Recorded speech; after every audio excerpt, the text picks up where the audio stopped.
equestrian world so that you can ride your best ride. I am here with Mary Wanless, the creator of the Ride With Your Mind approach to rider biomechanics. She has graciously agreed to sit down with me and answer a few questions and talk about what she does. Thank you very much, Mary, for being with me. My pleasure. So I'm interested in hearing directly from you in your own words what it is you do so that people can get a better idea of it. Yes, that's a good question. What do I do?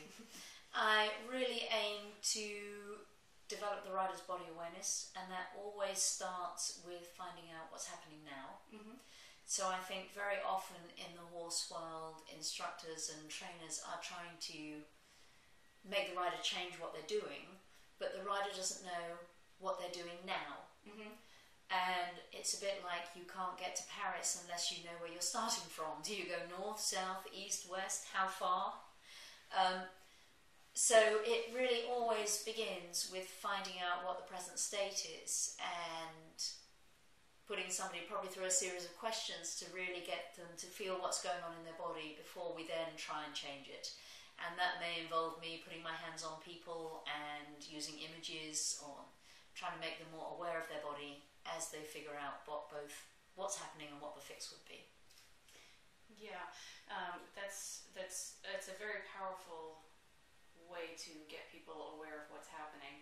I've actually recently had a conversation with somebody who lived very close to Heather Blitz's farm in Massachusetts, Mm-hmm. and she was aware of your work, and I didn't get into it too deeply with her, but she said, oh yeah, she wants you to be so stiff, and it goes against a lot of what is conventionally taught, and I was wondering if you could talk a little bit about that. Well, if she's watched Heather ride, I don't think she would look at Heather and see that Heather was stiff. No, I don't think so either. Heather is Heather Blitz is one of the best living examples of the biomechanics I teach. And where that's coming from is there's an awful lot of vagueness within our conventional talk about riding, and people talk about being relaxed and being supple and going with the movement. And the rider's primary aim up there is for stability. And really it's about stabilizing the body on top of a moving medium. Just as surfing is a surfer on his surfboard, stabilizing his body on top of a moving medium. And when you're on ice or snow, skiing, snowboarding, it's a slippery medium rather than a moving medium. But those sports have a lot of similarities, and it's how do you stabilize yourself on top of that moving medium. So a good skier, a good surfer, a good rider is definitely not uptight, but neither are they down loose. And people who are told to relax tend to be way, way too down loose. And people who think of following the movement tend to be making way too much movement in their body. Whereas what is really striking about a highly stilled rider is how still they sit. So I will definitely work to get somebody more still, more quiet, more stable in their sitting, and to reduce what we might call the noise to signal ratio in their sitting. So, when seat bones are moving too much, when waists are moving too, when this is all going like this, it's kind of extraneous noise. And how is the horse supposed to know what is a meaningful signal and what is just noise? And if we can cut down the noise, we make a rider who can then make meaningful signals. We don't need a horse who's psychic. And it's just so much clearer to both the rider and the horse when they have stability. And finding that makes a lot of riders feel way, way safer as well. Yeah, it does. Definitely helps to alleviate rider anxiety. Mm-hmm. Yeah. So you are incredibly prolific in your work. I think a lot more than a lot of other professionals in the industry. And I was wondering if you have any projects that you'd like to talk about right now that you're working on that people should know about.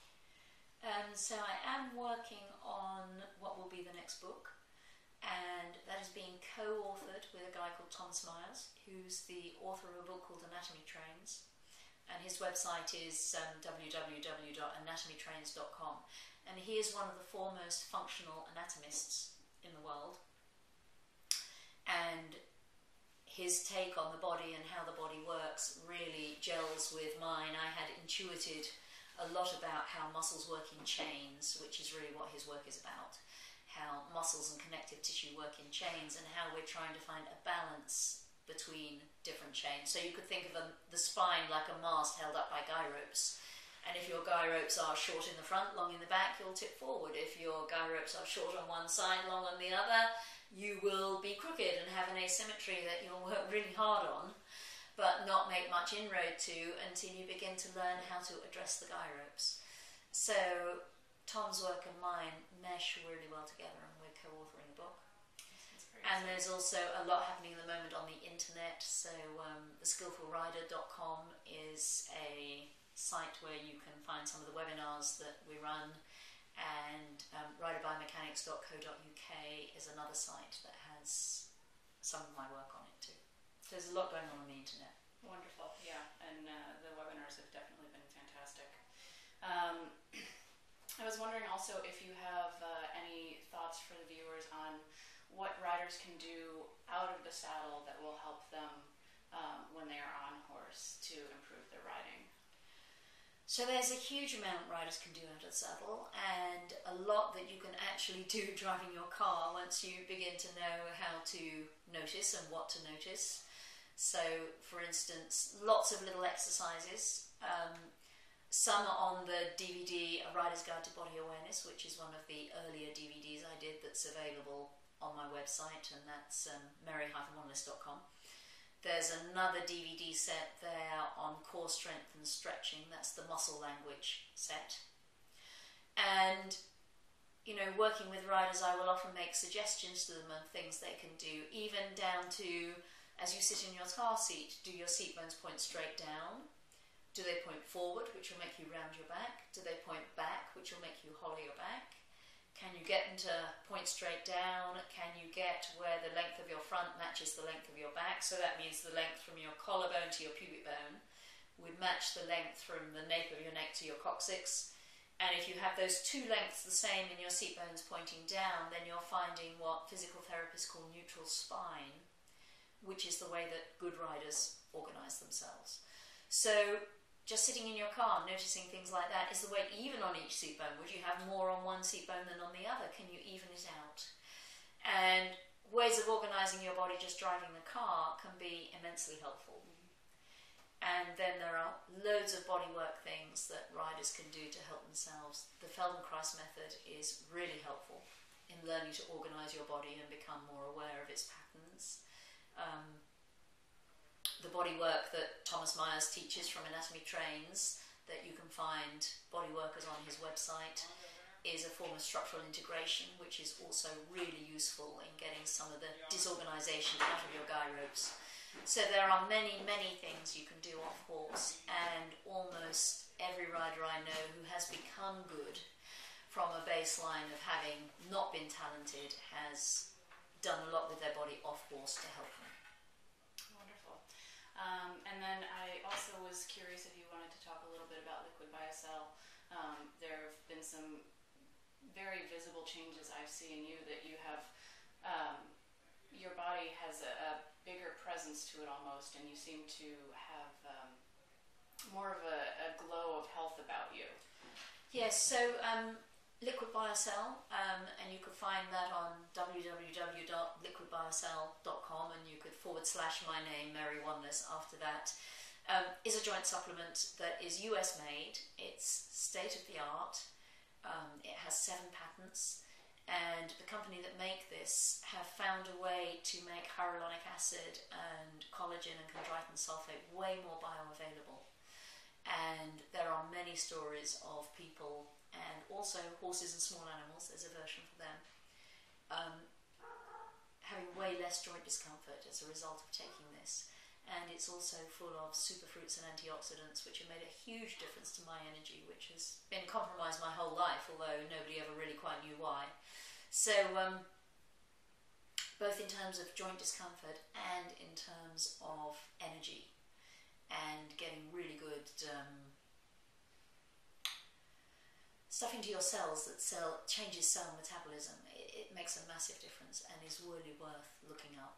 And we have some amazing stories of people, horses and small animals, with a new lease of life from taking this. Wonderful, it's very exciting. Yeah, it is. For me personally, it's been huge. More on energy than joint issues. I didn't have that, but I know many people who were living off painkillers who now aren't, and are way happier as a result. Wonderful, wonderful. Well, that's all I had prepared to ask you for today, and I really appreciate you sitting down and taking the time. And everybody, if you ever find yourself having the opportunity to ride with Mary, I can't recommend it enough. What she does is life-changing in the way you ride your horse, and I think that it pretty much benefits most disciplines, if not all. Would you agree? Yes, I would say so. Yeah. Yes, I mean, I'm less familiar with riders on Western saddles. That's not so much my forte, but the laws of biomechanics and physics don't change whatever your discipline, whatever your type of horse. And what I'm really trying to do is address the lack in the horse world of how-to information. There's a lot of information about what it should look like and how it should be, and the rider should be here and the horse should be there, and make him do this and make him do that. But it's the how-to information that is lacking, and that's the lack I am attempting to make up for here. Wonderful. Well, I know that everybody that rides with you really appreciates what you do, and so yeah,